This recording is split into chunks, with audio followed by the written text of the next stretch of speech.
Hi hello guys, எப்படி இருக்கீங்க? So இன்றைக்கி தமிழ் பிக் பாஸ் இன்றைக்கி எபிசோடில் ஒரு பயங்கரமான விஷயம் நடந்திருக்கு. ஸோ என்னென்ன விஷயம் அப்படின்னா மூணு விஷயந்தான்.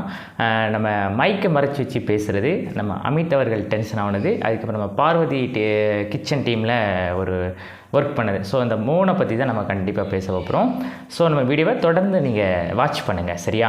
சரி, இப்போது ஃபஸ்ட்டு என்னதுன்னா, நம்ம மைக்கை மறைச்சி வச்சு பேசுதல். என்னப்பா மைக்கு மறைச்சி வச்சு பேசுகிறாங்க? அதாவது நம்ம பார்வதி அவர்களும் நம்ம கமருதீன் அவர்கள் தான் பயங்கரமாக, அதாவது எப்படின்னா அவங்க ரெண்டு பேருமே கொஞ்சம் ரகசியமாக பேசிகிட்டு இருக்கிறாங்க. என்ன ரகசியம் அப்படின்னா, இப்போ எல்லாருமே பிக் பாஸில் என்ன செய்வாங்கன்னா மைக்கை, அதாவது பொதுவாக மைக் இருக்கும். ஸோ அவங்க எல்லாருமே நார்மலாக பேசிகிட்டு இருப்பாங்க. ஆனால் இவங்க என்ன செய்வாங்க அப்படின்னா, ஒரு ரகசியமாக பேசணும் அப்படின்னா அவங்க என்ன செய்வாங்க அப்படின்னா மைக்கை மறைச்சி வச்சுட்டு கொஞ்சம் சைலண்ட்டாக பேசுவாங்க. அது என்னென்ன பேசுவாங்க அப்படின்னு சொல்லி நம்ம பிக் பாஸ் டீம் தான் கண்டிப்பாக தெரிஞ்சிருக்கோம். ஆனால் பிக் பாஸ் டீம் அடிக்கடி ஒரு வார்னிங் கொடுத்துக்கிட்டே இருக்குது. ப்ளீஸ் பார்வதி, கமருதீன், நீங்கள் கொஞ்சம் மைக்கை சரி பண்ணுங்கள் அப்படின்னு சொன்னாலுமே அவங்க என்ன செய்கிறாங்கன்னா அதை பற்றிலாம் கேட்குறதே கிடையாது. நீங்கள் என்னன்னாலும் சொல்லுங்கப்பா, நான் இப்படி தான் செய்வேன். அந்த மாதிரி நம்ம இரண்டு பேருமே அடிக்கடி வார்னிங் கொடுத்துக்கிட்டே இருக்கிறாங்க. ஒரு டைம் கொடுத்தா பரவாயில்ல, அடிக்கடி பிக் பாஸ் வார்னிங் கொடுத்தும் அவங்க என்ன செய்கிறாங்கன்னா அதுக்கெலாம் சரிப்பட்டே வரல. நீங்கள் என்னன்னாலும் சொல்லுங்கள், நான் இப்படி தான் செய்வேன். அந்த மாதிரி நம்ம கமருதீன் அவர்களும் பார்வதி அவர்களும் இது பண்ணிகிட்டு இருக்காங்க.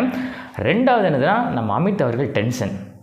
ஏன்னா ஒரு சில விஷயங்களில் அமித் அவர்கள் என்ன செய்வாங்க அப்படின்னா டென்ஷன் ஆகிறாங்க. எதனால் டென்ஷன் ஆகிறாங்க அப்படின்னா, நம்ம கமருதீன் அவர்களும் பார்வதி அவர்களும் பயங்கரமாக இந்த மைக் மறைச்சி பேசுகிறது, அதுக்கப்புறம் நான் இப்படிலாம் பேச மாட்டேன் அப்போல்லாம் சொல்லிவிட்டு திருப்பி அவங்ககிட்ட போய் பேசுகிறது. ஸோ அந்த மாதிரி இவங்க எல்லாமே இவங்ககிட்ட ஒன்று சொல்லிவிட்டு அமித் அவர்கள்ட்ட இன்னொன்று, அதாவது வேறு மாதிரி அவங்க பேசுகிறது அமித் அவர்களுக்கு பயங்கரமாக டென்ஷன் ஆகிட்டு. ஸோ இது அமித் அவர்களுக்கு பிடிக்கல. ஏன்னா இவங்க பண்ணுற பிஹேவியர்லாம் அமித் அவர்களுக்கு சுத்தமாக, அதாவது இவங்க பண்ணுறதுலாம் பிடிக்கவே இல்லை. என்ன செய்ய அப்படின்னு சொல்லிட்டு நம்ம பிக் பாஸ் டீமுக்குள்ளேயே அவங்களுக்குள்ளேயே ஒரு சண்டையும் ஏற்பட்டு. அதுக்கப்புறம் நம்ம பார்வதி அவர்கள் கிச்சன் டீமில் நான் தான் பெரிய ஆள், அதாவது நான் தான் கிச்சன்லாம் நல்லா பண்ணுறேன்ப்பா, அந்த மாதிரி நம்ம பார்வதி அவர்களும் இந்த கிச்சன் டீமில் மை பெஸ்ட்டு பெர்ஃபார்மன்ஸ் இப்படி தான் இருக்கும் அப்படிலாம் அவங்க சொல்லி முடிச்சிட்டாங்க.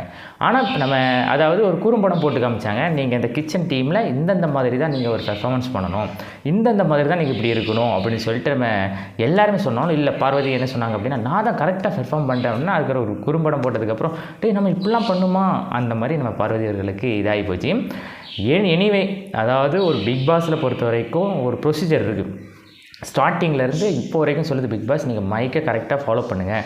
நம்ம திவாகர் அவர்களும் நம்ம அடிக்கடி ஒரு மைக்கை இது பண்ணுவாங்க, நம்ம பிக் பாஸ் வார்னிங் கொடுத்துருக்கு. ஆனால் இவங்களுக்கு மட்டும் அடிக்கடி வார்னிங் கொடுக்குது, ஆனால் அவங்க அதை இது பண்ணல. ஆனால் இந்த வாரத்தில் கண்டிப்பாக யார் வெளியே போக போகிறா அப்படின்னு சொல்லி எல்லாருக்குமே ஒரு ஆச்சரியமாக இருக்குது. கண்டிப்பாக யாரோ வெளியே போக போகிறாங்க. அது யாரும் நம்ம வீடியோவில் தொடர்ந்து வாட்ச் பண்ணுங்க, நான் சொல்கிறேன். ஸோ இப்படி இருக்கும்போது பிக் பாஸ்க்கே ஒரு வாட்டி வார்னிங் கொடுக்கலாம், இவங்க திருப்பி பண்ண அவங்க என்ன பண்ண முடியும்? அதனால் அது ஒரு பெரிய இதாக இருக்குது. இவங்க ரெண்டு பேரும் பண்ணது இந்த எபிசோடில் பயங்கரமான ஒரு விஷயந்தான். நீங்கள் மைக்கை மறைச்சி வச்சு பேசுகிறதோட நார்மலாக பேசுங்க, என்ன நடக்க போகுது அப்படின்னு தான் எல்லாருமே கேட்குறாங்க. ஸோ இவ்வளோ தான் மக்களே, இவ்வளோ தான் நேயர்களே, இவ்வளோ தான். ஸோ நம்ம வீடியோ நீங்கள் தொடர்ந்து வாட்ச் பண்ணுங்கள். நெக்ஸ்ட் என்ன வீடியோ வர சொல்லி நம்ம தொடர்ந்து நீங்கள் வாட்ச் பண்ணுங்கள். Tata, by.